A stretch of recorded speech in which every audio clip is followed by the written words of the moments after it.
नमस्कार, स्वागत है आपका गणित नामा में। तो स्टार्ट करते हैं एक्सरसाइज 10।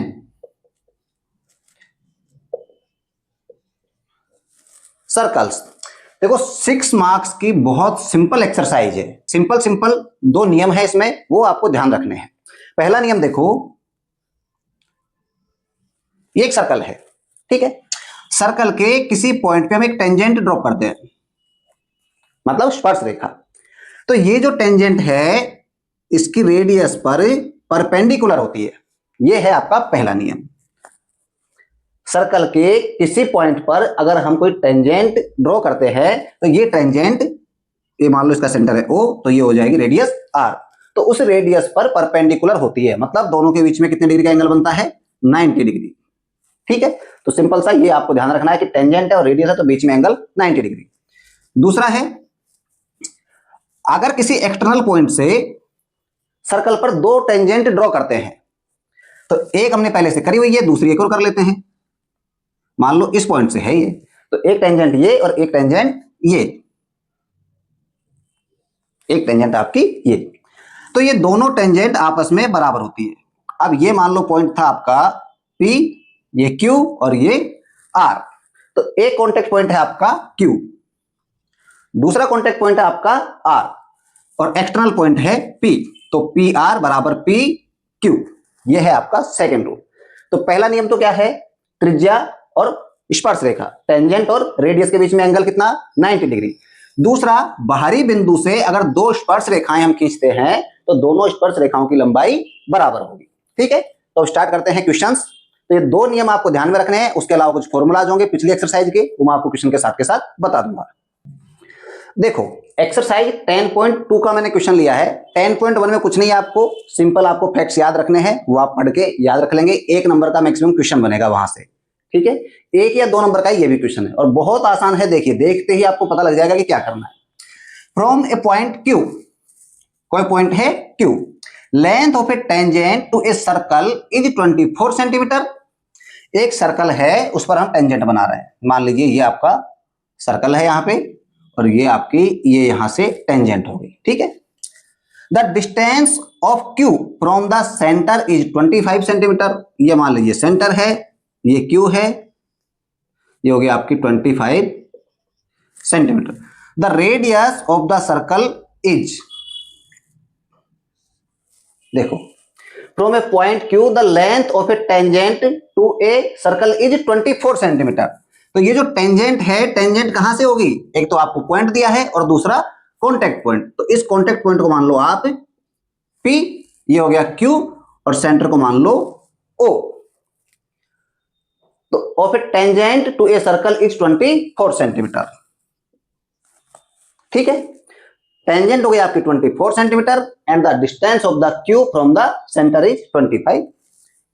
तो सेंटर से Q की डिस्टेंस होगी आपकी 25 सेंटीमीटर। तो the radius of the circle is, कुछ नहीं करना आपको। अभी मैंने आपको दो फॉर्मूला, दो नियम या दो थ्योरम बताई थी, उसमें से पहली थ्योरम आपको याद करनी है। क्या? टेंजेंट और रेडियस दोनों के बीच में एंगल बनेगा 90 डिग्री। टेंजेंट और रेडियस के बीच में एंगल बनेगा 90 डिग्री और 90 डिग्री बनते ही क्या हो गया? राइट एंगल ट्राइंगल, समकोण त्रिभुज।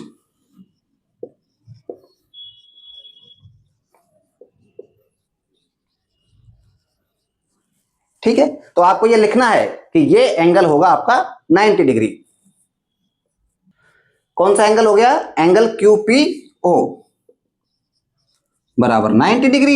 और जब अगर ट्राइंगल में एक एंगल 90 डिग्री है तो सिंपल आपको पता है क्या करना है, पाइथागोरस प्रमेय लगानी है। तो ये साइड है, ये साइड है और ये साइड है। देखो, ये अगर समकोण है तो ये वाली जो साइड है ये हो जाएगी आपकी हाइपोटेन्यूज। अब पाइथागोरस लगा दीजिए। कैसे लगाओगे? डायरेक्ट फाइंड कर लो। OP बराबर root OQ square minus PQ का स्क्वायर। तो OP बराबर हो जाएगा रूट OQ का स्क्वायर और OQ कितना है? 25 स्क्वायर माइनस PQ कितना है? 24, तो 24 का स्क्वायर। 25 का स्क्वायर 625 माइनस 24 का 476 बराबर, माइनस करो कितना बचेगा, 24 यहां से बचेंगे और 25 यहां से बचेंगे, तो 49 बराबर 7। ठीक है, चलते हैं नेक्स्ट क्वेश्चन पे। देखिए क्वेश्चन नंबर 2, 1 नंबर का क्वेश्चन है और मुश्किल से 10 सेकंड आपको लगेगी, देख के तुरंत बता दोगे कि आंसर क्या होगा। ध्यान से देखिए, दो टेंजेंट है टी क्यू और टी पी, तो दोनों एंगल बताओ 90 90 हो जाएंगे या नहीं। एक एंगल आपको दिया है 110 डिग्री और आपको फाइंड करना है कौन सा, ये एंगल पी टी क्यू, तो P T Q.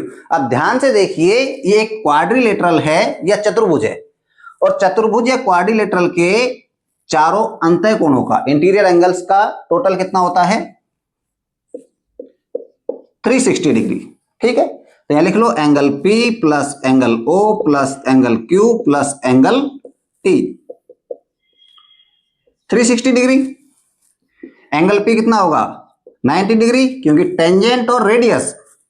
Angle O कितना होगा, 110 plus angle Q 90 degree plus angle T बराबर 360। 90 90 180, 180 और 110 290, तो T बराबर हो जाएगा 360 माइनस 290 और T बराबर 70 डिग्री। और T को पूरा लिख लीजिए, एंगल P T Q बराबर 70 डिग्री। देखिए बहुत इजी क्वेश्चन है। Prove that the tangent drawn at the ends of a diameter of a circle are parallel. ये सर्कल है, ठीक है, इसका कोई भी एक डाया ले लीजिए, तो हम ले लेते हैं मान लो ये ऐसे हॉरिजॉन्टल। तो the tangent drawn at the ends of A diameter, मतलब ये डायामीटर है, व्यास है इसका, व्यास के दोनों एंड पे हमें टेंजेंट ड्रॉ करनी है।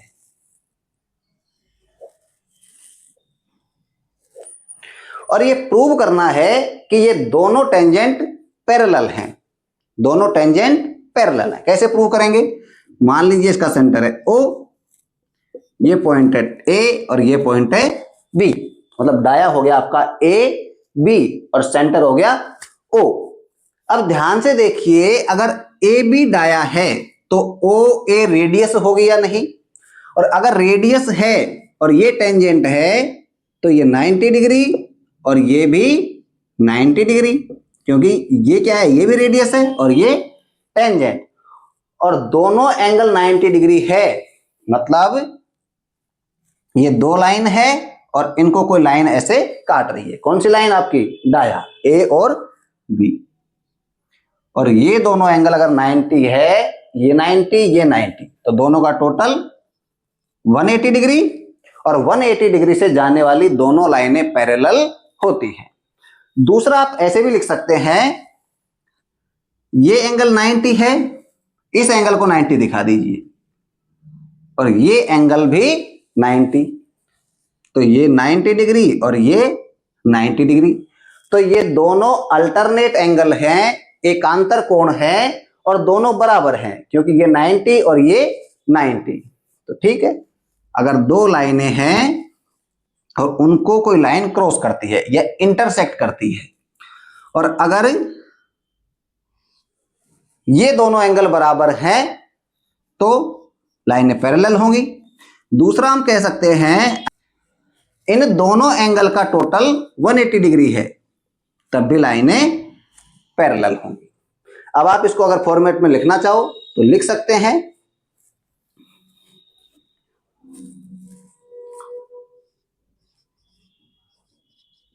Suppose the dia AB of a circle whose center, suppose the dia AB, ये डाया हो गया, ऑफ ए सर्कल वो सेंटर इज O, जिसका सेंटर है O, and tangents R।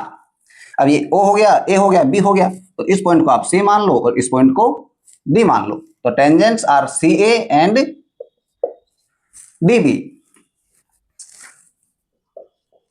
As per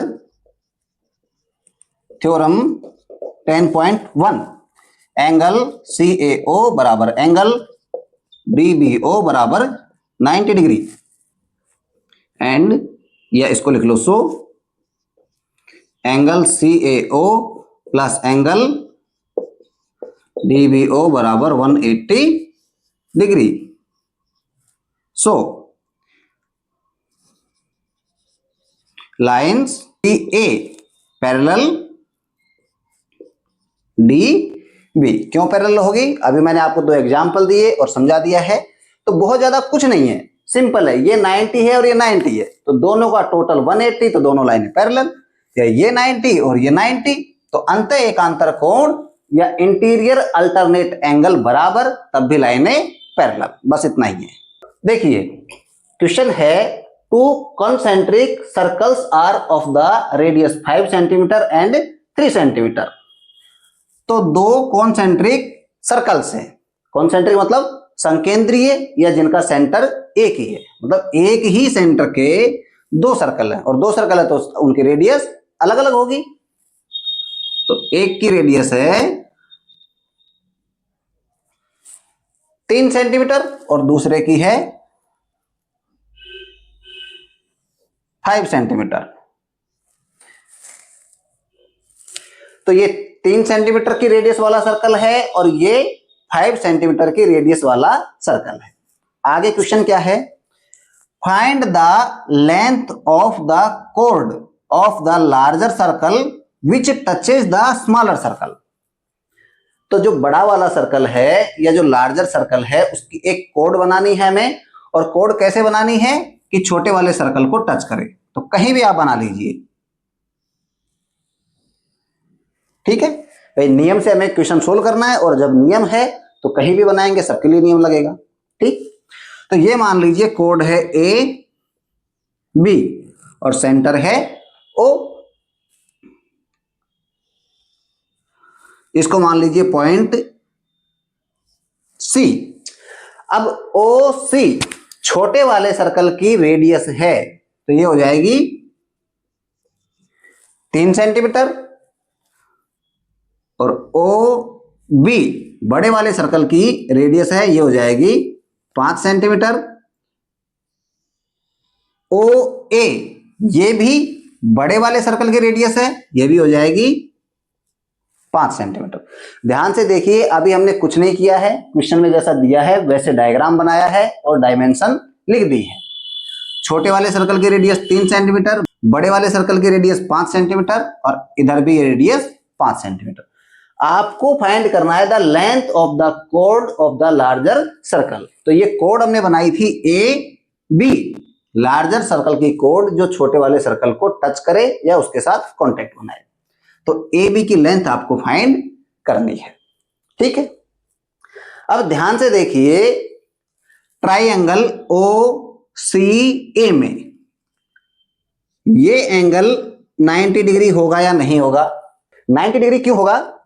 क्योंकि AC यहां पे टेंजेंट है, स्पर्श रेखा है, और OC रेडियस है, ठीक है। यहां लिख दीजिए इनकी कहानी। दो सर्कल हैं तो इन सर्कल को C1 और C2 मान लो, आपको पता रहेगा कि कौन सा छोटा है कौन सा बड़ा है, ठीक है। Suppose two circles are C1 with 3 centimetre radius and C2 with 5 centimetre radius and common centre O. The chord of C2 which touches the C1.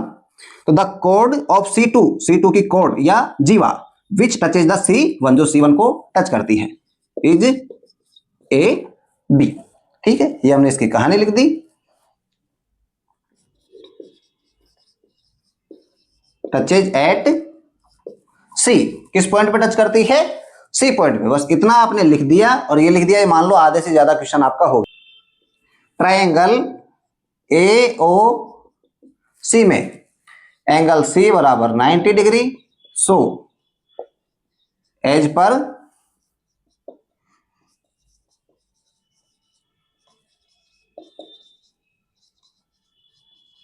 Pythagoras theorem.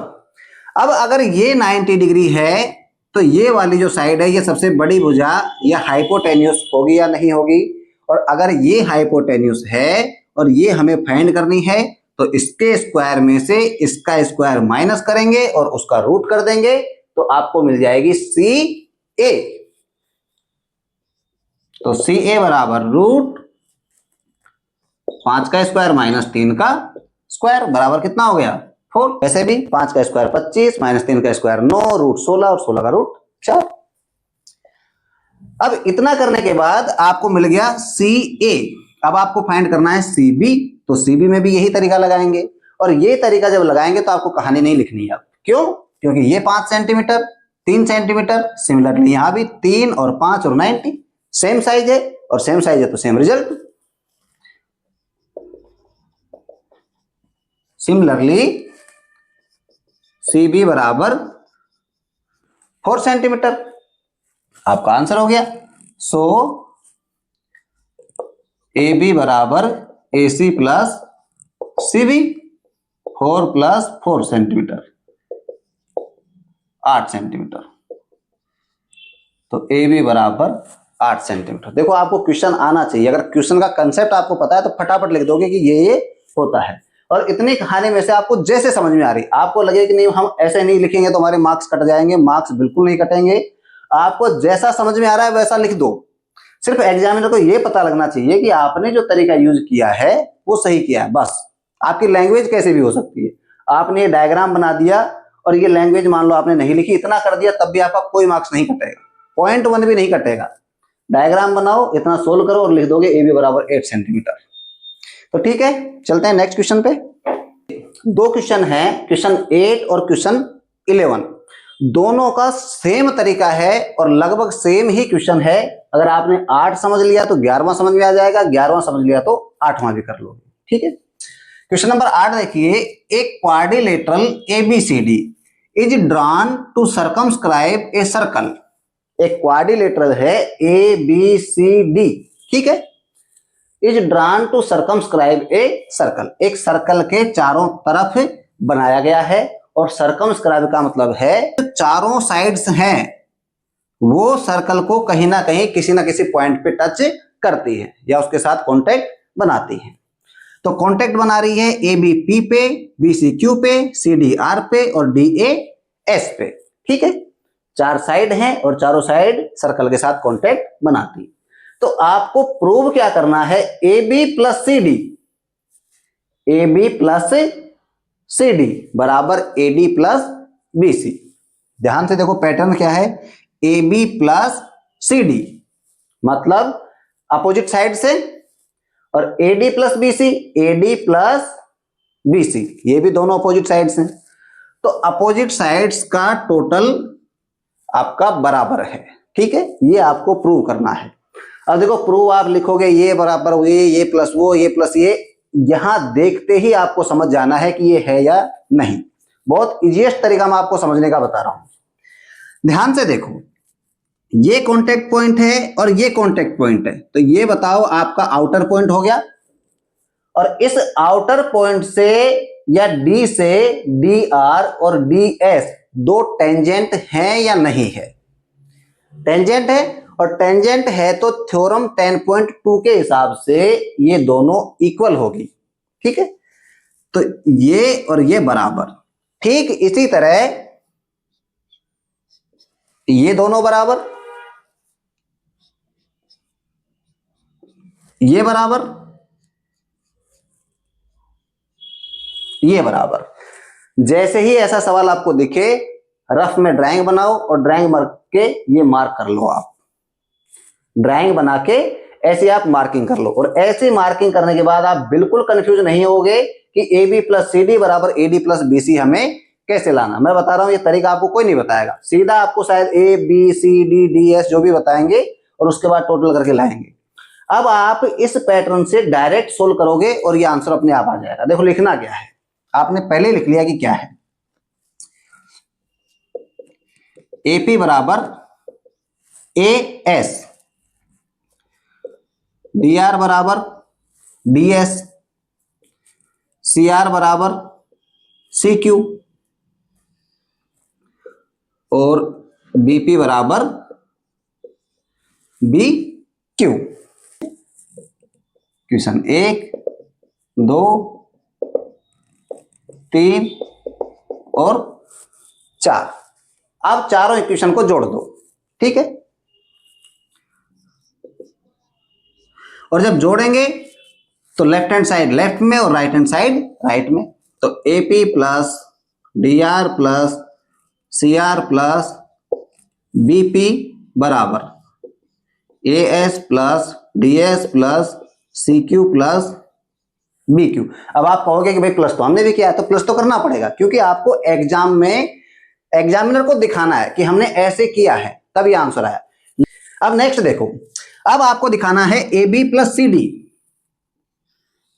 AB plus CD।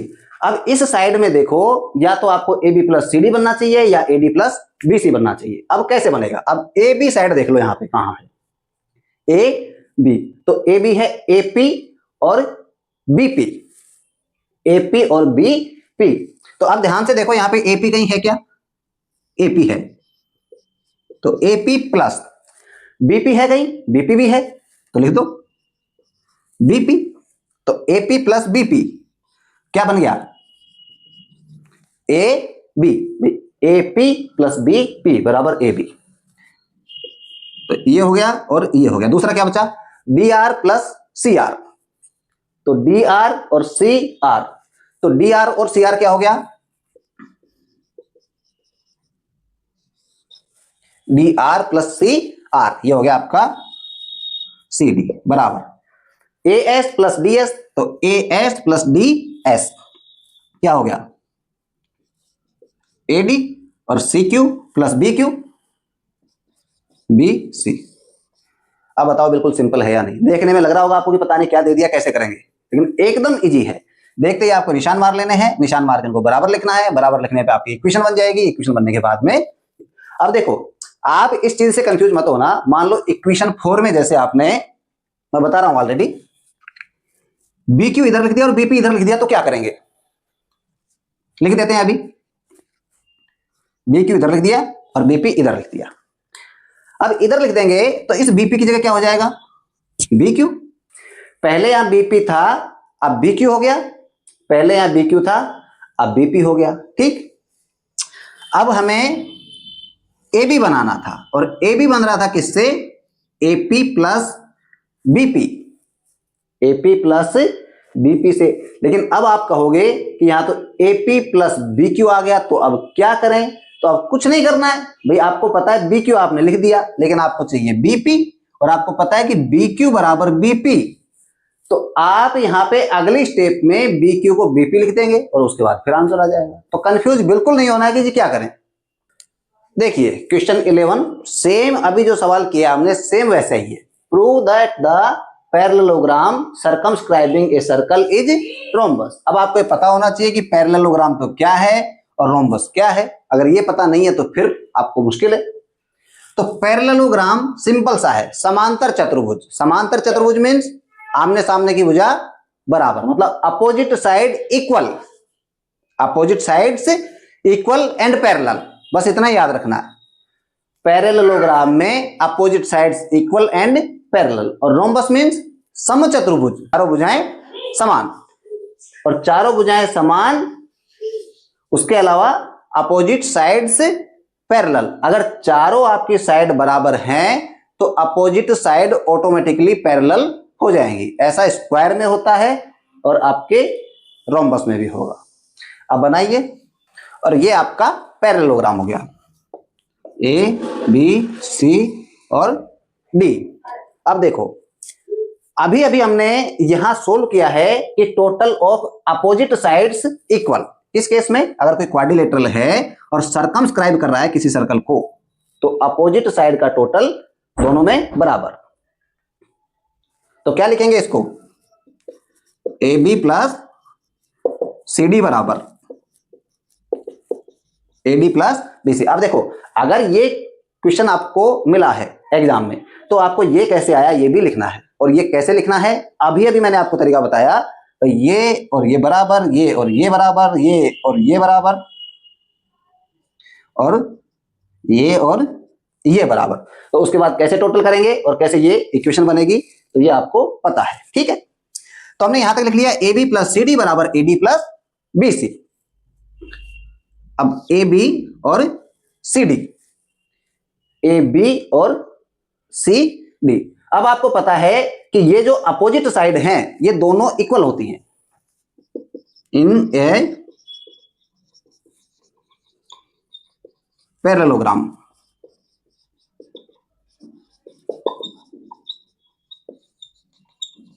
Opposite sides are equal, और ये दोनों opposite side हैं, तो A B बराबर C D और A D बराबर B C. बताओ ऐसा होगा या नहीं? ए बी और सी डी आमने सामने की भुजा है या अपोजिट साइड है, तो इक्वल है, तो ए बी बराबर हम सी डी लिख सकते हैं या नहीं? और ए बी बराबर सी डी अगर लिख सकते हैं तो A B plus C D को भी ए बी लिख सकते हैं, A D plus B C को भी ए डी लिख सकते हैं। तो 2ab बराबर 2ad, 2 से 2 कट जाएगा, ab बराबर ad। और ab किसके बराबर है? cd के। और ab किसके बराबर है? ad के। और ad किसके बराबर है? bc के। चारों sides equal means ABCD is a rhombus. देखो कितना सिंपल है, AB प्लस सी डी और AD प्लस BC। अब AB बराबर CD है तो 2AB, AD बराबर BC है तो 2AD, 2 से 2 कैंसल, AB बराबर AD, AB बराबर AD। यहां अगर आपको समझ में नहीं आया तो यही लिख देते हैं। देखो AB बराबर CD तो CD इधर लिख लो, और AD बराबर BC तो बराबर BC इधर लिख लो। अब भी बताओ चारों साइड इक्वल है या नहीं? ठीक है, तो इससे आसान तरीका और कुछ है नहीं समझाने का, बहुत ही इजी तरीका मैं आपको बता रहा हूं। अगर आप पहली या दूसरी बार भी मैथ में ये पढ़ेंगे तब भी आपको समझ में आ जाएगा और आप एग्जाम में मार्क्स ला सकते हैं। तो चलते हैं नेक्स्ट क्वेश्चन पे। देखिए क्वेश्चन नंबर 9, जैसा क्वेश्चन में दिया है वैसा डायग्राम यहां हमने बना लिया है। एक सर्कल है जिसका सेंटर है O और दो पैरेलल टेंजेंट हैं एक्स वाई और एक्स डैश वाई डैश। ठीक है, एक थर्ड टेंजेंट है ए बी जो एक्स वाई को ए पे और एक्स डैश वाई डैश को कहां पे क्रॉस करती है? बी पे। इसका कॉन्टेक्ट पॉइंट है सी। तो आपको ये प्रूव करना है कि एंगल ए ओ बी बराबर 90 डिग्री। ए ओ बी ये जो एंगल है ये कितना है? 90 डिग्री। अब 90 डिग्री अगर दिया है तो हम इसका सिंबल ये बना लेते हैं, लेकिन ये आपको प्रूव करना है। अब देखो ये प्रूव कैसे करेंगे। पहला नियम याद कीजिए भाई, ओ पी और ओ क्यू दोनों रेडियस हैं और रेडियस और टेंजेंट के बीच का एंगल 90 डिग्री एज पर थ्योरम 10.1। अब ध्यान से देखो ये 90 और ये 90 है या नहीं। अब क्वेश्चन आपको जो करना है उसमें आपको लगाना है लॉजिक भी कैसे करना है। तो इस एंगल का और इन दोनों एंगल का आपस में डायरेक्ट कोई रिलेशन नहीं बनेगा। अब ध्यान से देखो ए ओ बी ये है एक ट्राइंगल, और ट्राइंगल में अगर आपको ये वाला एंगल और ये वाला एंगल या तो दोनों एंगल मिले या दोनों का टोटल मिल जाए, और अगर दोनों का टोटल मिल गया तो आपको ये एंगल पता लग जाएगा या नहीं? कैसे भाई? ट्राइंगल है तो ट्राइंगल के तीनों एंगल का टोटल कितना होता है? 180, और तीनों एंगल का टोटल आपको पता है कि 180 होता है। तो दोनों एंगल का टोटल या दोनों इंडिविजुअल एंगल आपको मिल गए तो बताओ तीसरा पता लग जाएगा या नहीं? बिल्कुल लग जाएगा। तो यही हमें यहां पे करना है। अब ध्यान से देखो,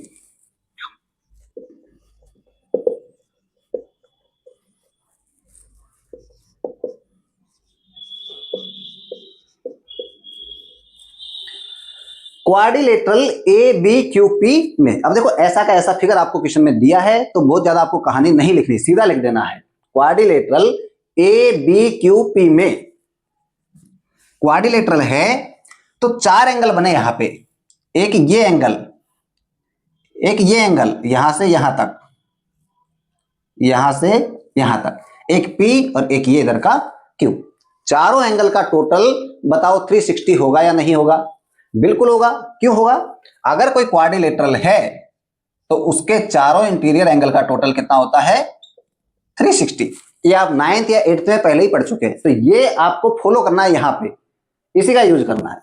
ठीक है, तो एक क्वाड्रिलेटरल हो गया, तो क्या लिखेंगे? देखो एंगल को यहां सही से लिखना है क्योंकि दोनों तरफ एंगल बन रहे हैं, अलग अलग एंगल है, तो पूरा आपको शो करना है।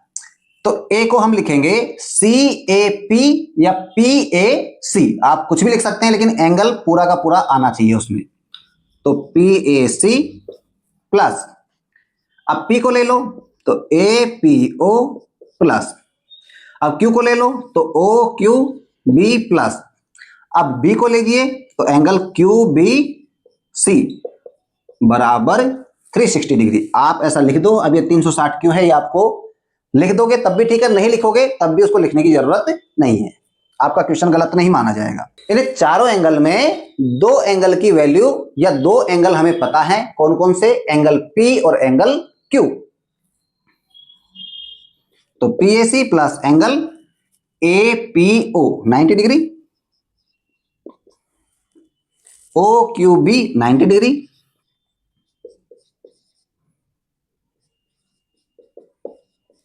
-360 डिग्री। ठीक है, दो न्यूमेरिक वैल्यू है, 90 को इधर ले जाएंगे -90, 90 को इधर ले जाएंगे -90, तो 360 माइनस 180 बराबर कितना बचेगा? 180 डिग्री। और यहां से हम लिख सकते हैं angle PAC plus angle QBC। इसको आप दे दो इक्वेशन 1। अब ध्यान से देखो, ऐसा करके हमने क्या कर लिया है, PAC और CBQ ये पूरा पूरा एंगल हमने फाइंड कर लिया है यहां पे। अब हमें पता लगाना है सिर्फ इतना, और ये देखिए कैसे पता लगाएंगे। अब आप ज्वाइन कराइए O को C से। Now joining the O and C, triangle AOC and triangle AOP में, ये AOP है, सॉरी AOP में। ठीक है, अब दो ट्रायंगल हो गए यहां पे AOC और AOP। ध्यान से देखिए, यही फिगर में आपको समझ में आएगा, लिखने से समझ में नहीं आएगा। एक इधर का त्रिभुज, एक इधर का त्रिभुज। ध्यान से देखो, ये एक्सटर्नल पॉइंट है, ये आपकी टेंजेंट है और ये भी टेंजेंट है। बताओ दोनों बराबर होगी या नहीं? बिल्कुल बराबर होगी। ये आपकी कॉमन साइड है दोनों में, तो दोनों के लिए बराबर होगी। ये आपकी रेडियस है और ये रेडियस है, तो ये भी बराबर होगी। तो याद कीजिए, सिमिलैरिटी का रूल लगेगा SSS, तीनों साइड करेस्पॉन्डिंग होनी चाहिए, और यहां तो बराबर ही है। तो दोनों ट्राइंगल कॉन्ग्रुएंट भी हैं, साथ में सिमिलर भी हैं, और सिमिलर हैं तो इनके जो करेस्पॉन्डिंग एंगल हैं वो बराबर होंगे या नहीं? तो बिल्कुल बराबर होंगे। तो अब आप लिख सकते हैं AOC एंड AOP में क्या लिखेंगे? PA बराबर CA, PO बराबर CO और OA बराबर OA एज पर SSS rule. Triangle AOC similar to, भाई ये सिमिलर का साइन है ना, याद करके लिख लेना अगर कोई दूसरा भी हो तो।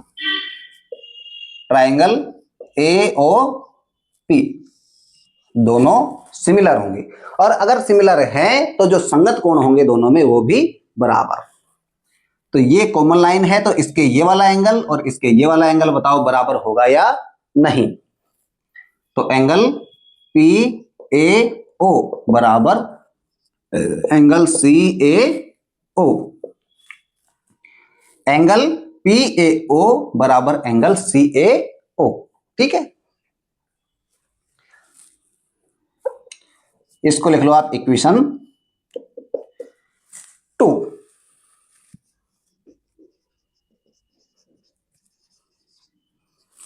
सिमिलरली अब ये दो ट्राइंगल जैसे हैं सेम वैसे ही ये दो ट्राइंगल है Q B O and triangle C B O में, इसमें भी ये वाला एंगल और ये वाला एंगल बराबर होगा या नहीं? तो ये हो जाएगा एंगल क्यू बी ओ बराबर एंगल सी बी ओ। इसको ले लो आप इक्वेशन 3। अब देखिए एंगल पी ए सी दो एंगल का टोटल है या नहीं? पी ए ओ और सी ए ओ बराबर angle P A O plus angle C A O plus angle, ऐसे ही Q B O plus C B O बराबर 180 डिग्री। अब यूज कीजिए इक्वेशन 2 और equation 3। Angle P A O C A O के बराबर है या नहीं? तो पी ए ओ बराबर सी ए ओ। अब हमें अंदर वाला एंगल चाहिए तो दोनों बार हम रखेंगे सी ए ओ, तो C A O plus angle C A O plus Q B O बराबर C B O from equation 3। तो यहां हमें सी बी ओ चाहिए तो दोनों बार हम सी बी ओ रखेंगे, तो angle C B O plus angle C B O बराबर 180 डिग्री। ठीक है, सी ए ओ और C A O 2 angle C A O plus 2 angle C B O बराबर 180। दोनों में 2 कॉमन होगा और 2 कॉमन करके इधर चला जाएगा डिवाइड में, तो क्या बचेगा? Angle C A O plus angle C B O बराबर 90। अब ध्यान से देखो, जो हमें चाहिए था वो हम ले आए हैं, सी A O plus C B O बराबर 90। तो 2 एंगल का टोटल अगर 90 है तो बताओ तीसरा एंगल 90 होगा या नहीं? तो एंगल ए ओ बी बराबर हो जाएगा 90। लेकिन ये आपको लिखना पड़ेगा अगर एग्जाम में क्वेश्चन है तो। कैसे लिखेंगे? ट्राइंगल ए ओ बी में angle C A O plus C B O plus A O B बराबर 180। इसके बाद angle C A O plus C B O 90 degree plus angle A O B बराबर 180, तो एंगल ए ओ बी बराबर 90 degree. ए O B बराबर 90 degree, hence proved. ये हो गया आपका क्वेश्चन 9। देखिए क्वेश्चन नंबर 12 है, ये एक ट्राइंगल दिया है और इसके अंदर ये सर्कल है, तो ये सर्कमस्क्राइबिंग ट्राइंगल है। मतलब ये जो ट्राइंगल है इसकी तीनों साइड्स इस सर्कल को टच करती है। ठीक है, यहां पे आपको दिया है सी डी 6 सेंटीमीटर और बी डी 8 सेंटीमीटर। ठीक है, और ये इसकी रेडियस है ओ डी, और ओ डी दी है आपको 4 सेंटीमीटर। तो C D 6 centimetre, B D 8 centimetre, O D 4 centimetre. आपको यहां पे फाइंड करनी है लेंथ ए से सी और ए से बी। अब देखो क्या करेंगे, पहले तो हम देखते ही यहां बताएंगे कि सी से डी तक अगर 6 है तो ये जो पॉइंट बना कोई सा भी, अब ए बी सी डी और ये ओ है तो इसको मान लो ई और इस पॉइंट को मान लो एफ। तो सी से डी तक अगर 6 है तो सी से ई तक भी 6 होगी या नहीं? और बी से डी तक 8 है तो बी से एफ तक भी 8 होगी या नहीं? ठीक है, इसके बाद हमें पता लगाना है ए से ई और ए से एफ। अब कैसे पता लगाएंगे? देखो यहां हमें ट्राइंगल में कोई पैटर्न नहीं दिया है, ये आइसोसेलेस ट्राइंगल है या स्केलेन है या इक्विलेटरल है, कौन सा ट्राइंगल है हमें यहां पे पता नहीं है, न कोई और पैटर्न है। तो हम क्या कर सकते हैं, यहां पे पहले तो इस सेंटर को तीनों पॉइंट से कॉन्टेक्ट बना दो, ठीक है। और ए का ओ से कॉन्टेक्ट बनाओ, ए का ओ से कॉन्टेक्ट बना दिया, सी का ओ से बना दिया और बी का ओ से बना दिया, ठीक है। अब देखिए सी बी ओ एक ट्राइंगल मिल गया हमें, और उस सी बी ओ में इधर 6 पता है, इधर 8 पता है, इधर 4 पता है, और ये भी पता है कि ये 90 है। यहां भी ये 90 हो जाएगा क्योंकि टेंजेंट है, ठीक है। तो देखो ए ओ सी, यहां ये राइट एंगल वाला एक ट्राइंगल मिला हमें, मतलब ए सी इस ट्राइंगल का बेस है और ओ ई इसका हाइट हो जाएगी। एफ ओ हाइट है और ए से बी इसका बेस है, सी से बी तक बेस हो गया और ओ से डी तक इसकी हाइट हो गई। और हाइट कितनी है? 4 सेंटीमीटर, 4 सेंटीमीटर। यहां हमें बेस पता है, इन दोनों केस में बेस पता नहीं है। तो अब यहां पे हमारे पास ए से एफ और ए से ई केवल ये पता नहीं है। अगर ये पता हो तो ए से सी और ए से बी आपको पता लग जाएगी। तो इसको मान लीजिए x और इसको भी मान लीजिए x। हम क्या करेंगे, इस ट्राइंगल का एरिया निकालेंगे दो अलग अलग तरीकों से, और दोनों अलग अलग तरीकों से ट्राइंगल का एरिया निकाल के उसको हम बराबर रखेंगे, तब हमारे पास एक इक्वेशन बनेगी। और इक्वेशन जब बनेगी तो यहां हमारे पास एक सिंगल वेरिएबल है केवल x, और x की वैल्यू हमको फाइंड हो जाएगी। तो हमें क्या करना है, एरिया निकालना है। एरिया निकालने के यहां दो तरीके हैं। अब ये ट्राइंगल कौन सा है हमें पता नहीं है, तो इसको हम स्केलेन ट्राइंगल मानेंगे, विषमबाहु त्रिभुज मानेंगे, और फॉर्मूला लगाएंगे हेरोन का,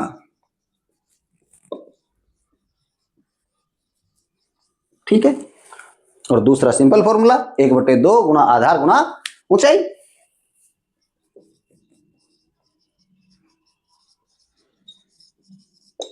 ठीक है, पहले सिंपल वाला तरीका यूज करते हैं। देखो ट्राइंगल ए बी सी में area of triangle A B C बराबर, अब ए बी सी को हमने 3 पार्ट में बांटा है। कौन कौन से में? सेंटर से पार्ट करने हैं आपको। तो triangle area of triangle A O C plus triangle, अब ए ओ सी ये पार्ट हो गया, तो ए ओ बी दूसरा पार्ट, और तीसरा क्या हो गया, सी ओ बी।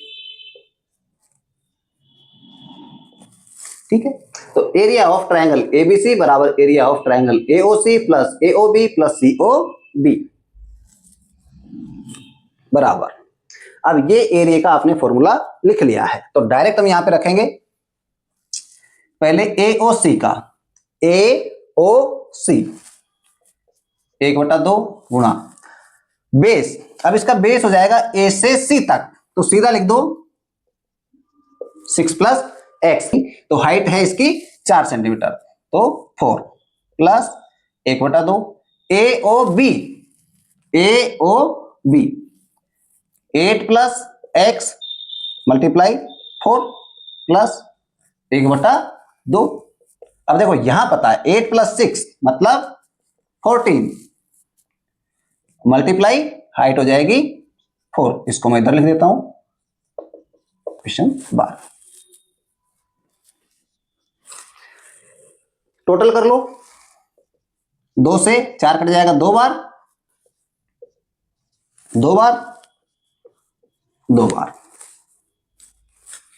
2 से मल्टीप्लाई करो, 12 plus 2x plus 16 plus 2x plus 28, 12 plus 16 28, और 28 और 28 56, और 2x और 2x 4x। Area of A B C, इसको लिख दो equation 1। Area of triangle ABC बराबर 4x + 56। अब आपको दूसरे फॉर्मूले से इसका एरिया निकालना है, और दूसरा फॉर्मूला है हेरोन्स का फॉर्मूला, और इसका फॉर्मूला है क्या?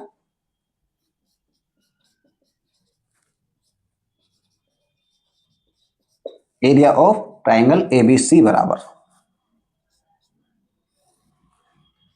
Square root S multiply by S minus A, S minus B और एस माइनस सी। अब ध्यान से देखो, एस क्या है, ए क्या है, बी क्या है और सी क्या है, ये आपको पता होना चाहिए। तो ए बी और सी तो है साइड्स, ठीक है। ए बी और सी क्या है? ट्राइंगल की साइड्स। लेकिन एस क्या है? तो एस है आपका सेमी पेरीमीटर, मतलब इस ट्राइंगल का जो पेरीमीटर है उसका आधा, इसीलिए इसको एस से डिनोट कर रहे हैं। तो एस बराबर होता है 1/2 A plus B plus C. अब यहां लिख दो area of triangle A B C using Heron's formula, ठीक है। अब ए बी और सी को आपको लिखना पड़ेगा। ए बराबर मान लो आप सी बी, तो सी बी हो गई आपकी 14 सेंटीमीटर। बी को आप मान लो ए सी, तो ये हो जाएगी 6 + x सेंटीमीटर, और सी को मान लो आप ए बी, ये हो जाएगी 8 + x सेंटीमीटर, ठीक है। तो आपको सी मिल गया, बी मिल गया, ए मिल गया। तो एस बराबर क्या हो जाएगा? A plus B plus C by 2। A क्या है? 14, बी क्या है? 6 + x, और सी क्या है? 8 + x बटे 2। अब डायरेक्ट ऐसे 2 का भाग नहीं दे देना कहीं भी, इनको ऐड करो पहले। तो 8 और 6 14, 14 और 14 28, और x और x 2x बाई 2। यहां से 2 कॉमन मिलेगा, तो 14 + x डिवाइड बाई 2। तो s बराबर आ गया आपका 14 + x। अब ये मिली आपको s की वैल्यू। अब s की वैल्यू आपको इस फॉर्मूले में रखनी है। a, b और c की वैल्यू आपके पास पहले से है, तो रखिए। s लिखिए पहले 14 + x। अब ध्यान रखना, कैलकुलेशन करते टाइम जब एक से ज्यादा टर्म आपके पास प्लस माइनस में हो और उसको कहीं मल्टीप्लाई करना हो तो हमेशा उसको ब्रैकेट में लिखेंगे, ठीक। s minus a। अब s को अगर हम ब्रैकेट में लिखेंगे तो डबल ब्रैकेट हो जाएगा। s है आपका 14 + x माइनस a, और a है आपका 14 सेंटीमीटर, तो इसके लिए एक और ब्रैकेट। s माइनस b, और s है आपका 14 + x माइनस b है आपका 6 + x।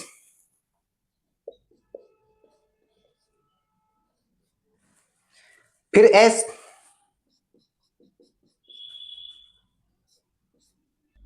Minus c 8 + x।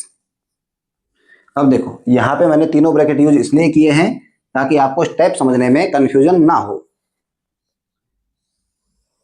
इसके बाद इसको सोल्व करना है, तो 14 + x को लिख लो, 14 + x। अब इनको सोल्व करो। 14 + x माइनस 14, तो 14 से 14 कैंसिल हो जाएगा, यहां पे बचेगा x, फिर मल्टीप्लाई में 14 + x। जब ब्रैकेट खोलेंगे तो -6 - x, तो प्लस का x और माइनस का x कैंसिल हो जाएगा, बचेगा 14 माइनस 6 मतलब 8।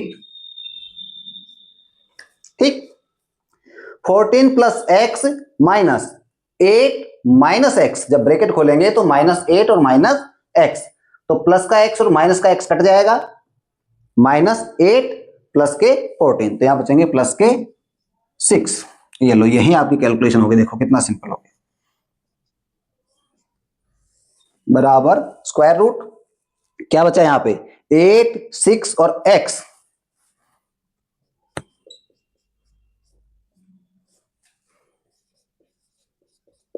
(48x). ये आ गया आपका एरिया ऑफ ट्रायंगल ABC, किससे? हेरोन के फॉर्मूले से। अब आपको क्या करना है, इसको बना दो equation 2, area of triangle ABC बराबर √14 प्लस x मल्टीप्लाई 48x। इसको मान लो आप इक्वेशन नंबर 2। अब आपको क्या करना है, 1 और 2 को बैलेंस करना है, तो यहां ये एरिया है और यहां पे ये एरिया है, तो बताओ दोनों केस में एरिया बराबर होना चाहिए या नहीं? तो फ्रॉम इक्वेशन 1 एंड 2 देखिए, √14 प्लस x मल्टीप्लाई 48x बराबर 4x प्लस 56। ठीक है, अब ध्यान से देखो, इधर स्क्वायर रूट है और इधर बिना स्क्वायर रूट वाली टर्म है, तो स्क्वायर रूट आपको हटाना पड़ेगा सोल्व करने के लिए, और स्क्वायर रूट हटाने के लिए दोनों आपको साइड का स्क्वायर करना है, तो यहां लिख दो स्क्वायरिंग बोथ साइड्स। ठीक है, तो ये हो जाएगा आपका 14 plus x multiply by 48x। यहां जब स्क्वायर करेंगे तब तो क्या होगा, रूट हट जाएगा, बराबर इस पूरी टर्म का होल स्क्वायर करेंगे। तो होल स्क्वायर करने से पहले देखो, यहां 56 है और यहां 4x है, तो यहां 4 को हम कॉमन ले सकते हैं, क्या बचेगा x प्लस 14, और इस पूरी टर्म का होल स्क्वायर, तो 14 plus x multiply by 48x बराबर 4 यहां मल्टीप्लाई में है तो 4 का स्क्वायर हो जाएगा 16, और मल्टीप्लाई में x प्लस 14 का होल स्क्वायर। ठीक है, 4 का स्क्वायर कर दिया हमने 16 और x प्लस 14 का होल स्क्वायर। अब ध्यान से देखिए, 14 प्लस x और 14 प्लस x होल स्क्वायर का मतलब हो गया x plus 14 multiply x plus 14, 2 बार गुणा है, तो इससे अगर इधर डिवाइड करेंगे तो क्या बचेगा, यहां 14x बराबर 16, और x प्लस 16 की यहां 2 टर्म मल्टीप्लाई में है, 1 से 1 कट जाएगी, तो 1 बचेगी आपकी x प्लस 14। ठीक, अब 16 को इधर ले आइए तो हो जाएगा 3x बराबर x प्लस 14, तो 3x माइनस x बराबर 14, 2x बराबर 14 और x बराबर 7।